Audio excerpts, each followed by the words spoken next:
நிறைவாழ்வு AG சபை வழங்கும் morning மன்னாவிற்கு உங்களை அன்போடு வரவேற்கிறோம். கர்த்தருடைய பரிசுத்த நாம் மகிமைப்படுவதாக. இந்த நாளில் உங்களை சந்திப்பதிலே மிகுந்த சந்தோஷம். எனக்கு அன்பான தேவ பிள்ளைகளே, சில நேரங்கள்ல நம்ம தப்பு பண்ணாம எந்த மனுஷன் கிடையாதுதானே. நான் இதுவரைக்கும் தப்பே பண்ணேன்னு உங்களால சொல்ல முடியுமா?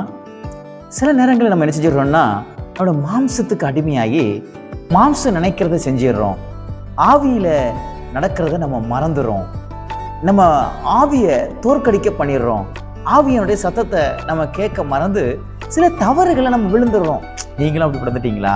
சில விதமான தவறுகளை செஞ்சுட்டு மனவேதனையோடு கூட இருக்கீங்களா? ஐயோ, நான் செய்யக்கூடாதுன்னு நினைச்சேன், ஆனா செஞ்சிட்டேன், எனக்கு கர்த்தர் இரக்கம் பாராட்டுவாரா?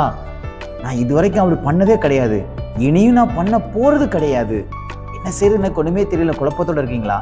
உங்களுக்கு கூட கர்த்தர் பேசுகிறார். சங்கீதம் புஸ்தகம் 145 அதிகாரம் ஆண்டவர் அழகாக ஒரு வார்த்தையை சொல்கிறார். 14வது வசனத்துல, விழுகிற யாவரையும் கர்த்தர் என்ன செய்கிறாராம்? தாங்கி என்று சொல்லப்படுகிறது. விழுந்துட்டேன்னு ரொம்ப சோர்ந்து போகாதீங்க.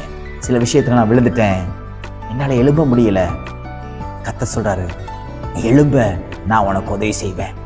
என்னை மனம் திரும்பிட்டேன்னா இனி நான் அதை தப்ப செய்ய மாட்டேன்.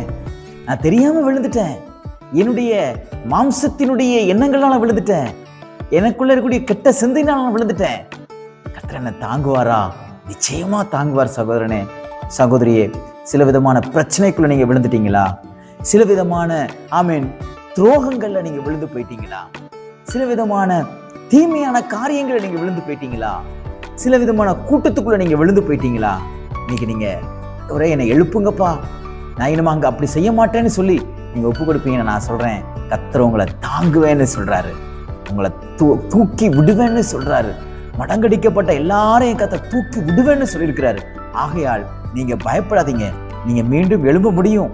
நீங்க மீண்டும் உலகத்தை ஜெயிக்க முடியும். நீங்க மீண்டும் மாம்சத்தை ஜெயிக்க முடியும். நீங்க மீண்டும் பாவத்தை ஜெயிக்க முடியும்.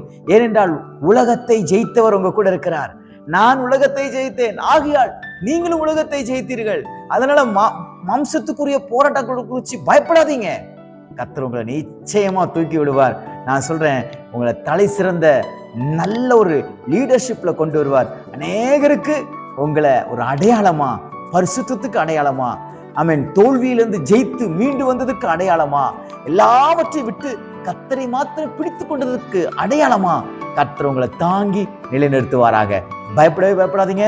கர்த்தர் உங்களை தூக்கி விடுறதுக்கு ஆயத்தமா இருக்காரு. நீங்க உங்க பாவங்களை அறிக்கை செய்து விட்டு விடுவீர்களே, ஆனால் நிச்சயமாக அவருடைய கண்களில் உங்களுக்கு தயவு கிடைக்கும், இரக்கம் கிடைக்கும்.